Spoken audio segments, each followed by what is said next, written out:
Boa noite a todos. Obrigado pela presença de vocês. Sem vocês, a gente não estaria aqui. Vocês estão me ouvindo bem aí? Ok? Tá. Então, eu queria falar para vocês também, depois a minha esposa corta, que há poucos meses eu cheguei aqui nessa casa como um paciente, vou chamar assim. Meu pai tinha acabado de desencarnar em novembro do ano passado e eu cheguei aqui literalmente cambaleante, né? E eu fui atendido, fui bem recebido nessa casa, fui recebido como filho, fui amparado. E hoje eu estou aqui, então assim, eu não sou nada de especial. Eu sou só alguém que quer contribuir cada vez mais para que a gente possa, como a humanidade toda, né, como a nossa sociedade, para a gente crescer. Então, tudo isso que eu estou falando aqui, eu me coloco no mesmo lugar como pessoa que precisa aprender, continuar melhorando, continuar me empenhando no melhoramento, tá? Então, me perdoem qualquer falha aqui na palestra, eu estudei um pouco, e um pouco não, eu estudei, me preparei, espero ser o bastante para falar para vocês. Esse tema da maledicência, eu escolhi porque é um tema que ele permeia no nosso meio e a gente não percebe. E não só a gente não percebe, como também é algo que nos faz muito mal, muito mal. Então, eu escolhi isso porque eu achei importante que a gente se vigiasse. E eu explorei, tentei achar algumas referências para a gente falar sobre isso. Então, a maledicência, ela começa no julgamento. Antes da gente falar mal de alguém, a gente primeiro julgou essa pessoa e já condenou essa pessoa. E depois a gente expõe essa pessoa. Então, quando alguém vier para falar com vocês, falar, preciso te contar um babado. Nada mais é do que uma bonita palavra para fofoca que a maioria das vezes vem para ser uma maledicência. Ninguém te conta, vem para contar um babado que fulano tá lindo e maravilhosamente bem na vida e não sei o quê, né? A gente vem para falar sobre isso. Então, cuidado com esses babados famosos aí que vêm, né? Tentem se esquivar disso, né? Agora também a literatura espírita, ela fala que é 1000 vezes melhor nós sermos vítimas da maledicência do que nós sermos o algoz. Porque aquele que pratica a maledicência, ele vai sofrer muito com isso, né? A lei de causa e efeito, ela não erra nunca, ela não falha.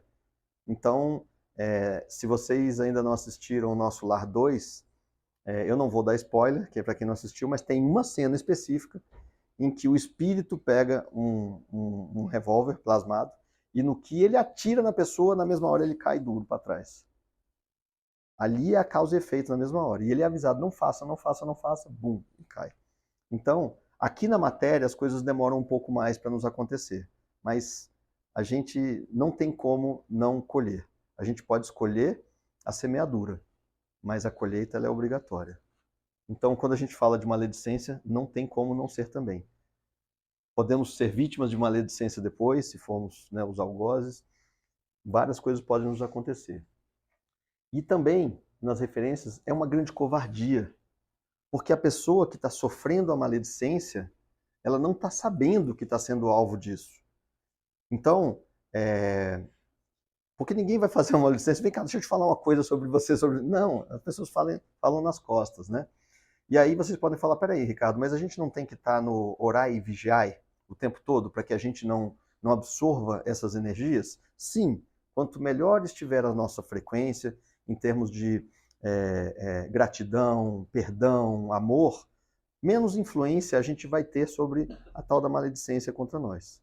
Mas a gente precisa lembrar que nós estamos vivendo na carne. E a matéria, a energia aqui, ela é mais densa. E é próprio da expiação, do mundo de provas e expiações na encarnação, nós estarmos sofrendo certas vicissitudes da vida. Então a gente tem altos e baixos. E nesses baixos, quando nós somos vítima da maledicência, ela pode nos atacar. Elas podem fomentar aquele espírito obsessor que já estava querendo fazer algo contra a gente, aquela energia, porque nós somos frequência, aquela energia chega a esse obsessor como um alimento para que ele continue fazendo aquilo que ele estava fazendo contra nós, quando esse é o caso. Tá? No livro Diretrizes para o Êxito, da Joana de Ângeles, psicografado por Divaldo Franco, no capítulo 35, diz o seguinte, lá, bem resumidamente, ali fala que a maledicência ela tem muito mais a ver com a pessoa que está falando do que aquela pessoa que está recebendo, sendo alvo daquela maledicência. Então, aquela pessoa que fala muito da vizinha, que a vizinha é isso, que a vizinha é aquilo outro, ela provavelmente está falando muito mais dela do que da vizinha. Então, a gente precisa vigiar os nossos pensamentos e os nossos julgamentos, para que não julgueis para que não sejam julgados. Tá? No Evangelho segundo o Espiritismo, no capítulo 10, vem aquela parte que fala, né? Você vê a trave nos olhos dos outros, mas não enxerga o próprio cisco que está nos seus olhos. Então, antes que você julgue qualquer pessoa, fale mal de qualquer pessoa, pense muito bem naquilo que você vem fazendo na sua vida, as suas atitudes, o que você vem falando das outras pessoas, o que você vem fazendo pelo seu próximo ou não fazendo, deixando de fazer, né? E aí, isso remete ao orgulho que nos cega dos nossos defeitos, que eu vi quando eu estava sentado, por favor, cega dos nossos defeitos, é um orgulho. Então, a gente se acha muito bom, a gente se acha bom demais e a gente começa a falar do outro. Então, como é que fulano faz aquilo outro? Como é que ciclano faz aquilo outro? Então, um dos grandes problemas está no nosso orgulho. É ele que quanto maior o nosso orgulho, maior a chance da gente fazer julgamento. E aí quando a gente já vai julgar alguém, normalmente a gente já está com a condenação na cabeça. E aí o falar é somente o expor. Tá? Cuidado com os pensamentos, porque a maledicência ela pode não ser só falar, mas se você ficar pensando naquilo o tempo todo, aquele exemplo da vizinha que eu dei, né? Ah, porque a vizinha faz isso. Se ela não falar, mas se ela simplesmente pensar que aquilo está acontecendo, ela já está mentalizando, aquilo está plasmando, porque muitos romances espíritas, o da Patrícia, do André Luiz, fala o nosso poder de plasmar as coisas, mesmo sem saber que estamos fazendo isso. Né? Na regeneração. Aliás, gente, eu li esse livro, é de chorar. É fantástico. Então, no livro da Violetas na Janela, a mãe dela plasma a Violeta na janela da Patrícia, que desencarnou, que é a sua filha de 19 anos. Então, isso serve para o bem, mas serve para o mal. Então, quando a gente começa a fazer esses pensamentos contra os outros, a gente também está plasmando sobre aquela pessoa uma energia muito densa, aquilo que eu estava falando há pouco tempo. A gente está alimentando aqueles que querem continuar fazendo mal. Então, você dá alimento ao obsessor da pessoa. E isso é uma grande covardia, porque a pessoa nem está sabendo o que está acontecendo. Às vezes a pessoa está passando por um monte de dificuldade na vida, ela não sabe por que ela perdeu o emprego, ela não sabe por que ela não está com renda, ela não sabe por que tal coisa aconteceu, e às vezes isso tudo está vindo de maledicência, que também pode ser originado da inveja. Né? Chico Xavier falava que uma das poucas coisas que ele tinha medo era a inveja. Se Chico tinha medo, eu devo ter o quê? Né? Então a gente tem que tomar muito cuidado também com isso. E é o tal do orai e vigiai, né? Manter a nossa frequência elevada, frequentar lugares como esse, onde a gente possa, né, tentar trazer, elevar as vibrações. Tá? Ainda, falando sobre o Evangelho segundo o Espiritismo, no capítulo 10, também tem a parte que fala da adúltera. Né? Jesus estava agachado, escrevendo na terra, e os fariseus chegam a ele com uma mulher adúltera e diz: Senhor, esta mulher estava pecando, adulterando, e a lei diz que devemos apedrejá-la. Né? Então ali, na verdade, era uma tentativa de prová-lo, exatamente. Bom, e aí, o que ele vai fazer? Ou ele apedreja, ou ele vai contra a lei. E o que Jesus faz na sua grande, imensa sabedoria? Ele mal levanta-se e fala: aquele que não tiver pecados, que atire a primeira pedra. E continuou o que ele estava fazendo. Aos poucos as pessoas foram embora. E ele perguntou depois para a mulher: alguém aqui te julgou? Ela disse: não. Eu falei: nem eu te julgarei. Então vai e não peques mais. Então, isso, isso tem muito a ver com o julgamento e com a maledicência. As pessoas, certamente, antes de trazê-la, falaram mal, criaram né, uma energia muito pesada sobre ela. Né? Então, tudo tá. Você vê que a maledicência ela vai se conectando com um monte de coisas, né, sobre as nossas vidas do dia a dia. O julgamento, a inveja, o pensamento, que de vez em quando, quando a gente percebe, a gente já está lá na frente, pensando coisa ruim sobre as pessoas. Tá? No livro Pão Nosso, perdão, tem uma. Eu vou ler só duas linhas aqui. Que diz assim, no 172. O maledicente injeta disposições malignas nos ouvintes, provocando o verbo desvairado. Então, aquilo que a gente estava, aquele exemplo que eu dei aqui agora, né? Ele injeta essas disposições malignas. O que são isso? São esses plasmas, são essas energias que ficam pesadas. Mas não vamos nos esquecer, isso volta para quem fez. E volta muito pior. E diz aqui, o caluniador, ou seja, aquele que fala mentira sobre as pessoas, estende fios de trevas na senda que trilha. Então ele está puxando as trevas para o seu próprio caminho. Né? Ele está trazendo, é o famoso dar corda para se enforcar. Né? Não tem aquele ditado, não, deixa dar corda para ele se enforcar. É o que ele está fazendo com ele mesmo. Ele está trazendo para ele energias das trevas, por escolha dele. Ele poderia não fazer, ele ou ela, poderia não fazer sobre isso. E aí, eu esqueci de falar só essa parte aqui, que o orgulho nos cega dos nossos defeitos e que a gente deve praticar nossa reforma íntima. Já tem outras palestras aqui da casa sobre reforma íntima. Se não me engano, foi até você, né, Cléo? Não sei. Então, vamos. Quem ainda não sabe muito sobre reforma íntima, escreve Reforma Íntima Espiritismo no canal do YouTube. Você. Então tá. Perdão.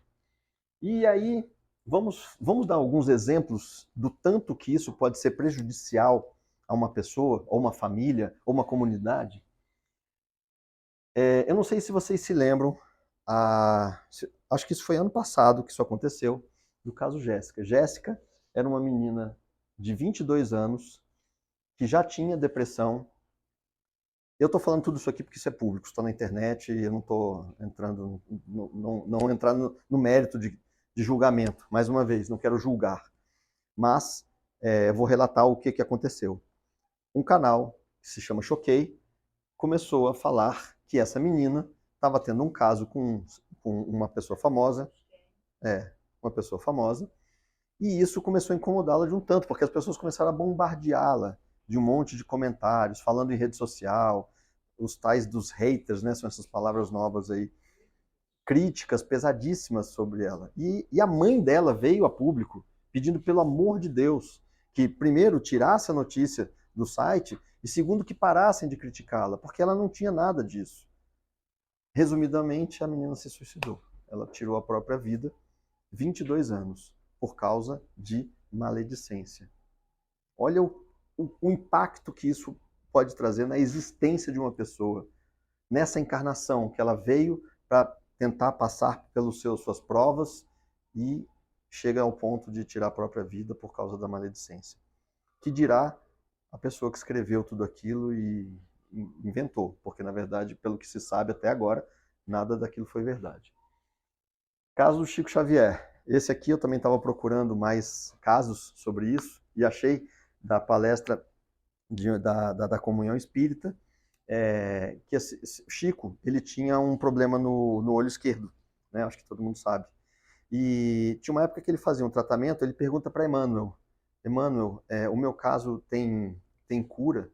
Ele falou assim, não, mas tem tratamento. Você deve continuar o tratamento dos homens. Como a gente sempre fala na casa espírita, não é porque você vem numa casa espírita, participa de uma sessão de cura que você deve abandonar o seu tratamento médico de forma alguma, tá? Então, Chico, ele era muito reservado. Ele não queria expor as coisas para as pessoas, até porque muita gente gostava dele e sabia que se ele ficasse expondo o sofrimento dele, muitas pessoas iam ficar com dó, e ele não queria aquilo. Então, ele ia até Belo Horizonte, onde ele recebia um tratamento que era uma injeção no olho, que doía absurdamente e que sangrava às vezes que ele ia lá. E quem ia com ele era a irmã dele, que amparava ele, inclusive para poder enxergar, andar de volta, né? E aí as más línguas, as maledicentes, começaram a fofoca de que Chico tinha uma namoradinha, uma amante, e ele saía, ficava num prédio durante 2 horas e voltava com ela agarradinho com o lenço tentando se tapar. E aí isso chegou a ele, aos amigos chegaram a ele, e ele explicou, gente, eu tenho que ir com a minha irmã e eu tenho que segurar nela no braço, porque eu não enxergo nada, e o lenço é porque o meu olho sangra. Então, vocês já imaginaram o que isso não pode causar na vida das pessoas hoje em dia, com essa história de redes sociais e tudo mais? Então, a gente precisa tomar muito, muito cuidado. Principalmente com crianças. Crianças têm o coração puro. Eu vou dar um outro exemplo. Isso é uma história, aquela lenda urbana, né? Que não é um caso que a gente sabe que aconteceu, mas é a história que é o seguinte: é uma criança que chega com 2 maçãs, em ótimo estado, para o pai, e o pai pede, meu filho, me dá uma maçã? E a criança pega e faz claque e claque, morde em cada uma delas. Qual seria o julgamento de quem estivesse vendo aquilo? Que criança egoísta! E se fosse meu filho, eu já estaria de castigo. Se fosse não sei o quê. E aí o pai, que era sábio nessa história, nessa lenda, ele pergunta, meu filho, por que você fez isso? E ele fez, pai, eu estava provando qual que era melhor para poder te dar. Me arrepio todo. E se você, num momento desse, sem questionar a criança, sem perguntar nada, manda de castigo, dá um tapa na bunda ou alguma coisa desse tipo, aquilo cria um trauma tão grande na criança que vai ser para o resto da vida. E aí é que vem as nossas couraças, as nossas que nós temos até hoje. Certamente nós sofremos algo assim de um pai ou de um tio ou de alguma coisa assim, de um parente, e a gente tem que tomar muito cuidado com os nossos filhos e sobrinhos, enteados, né?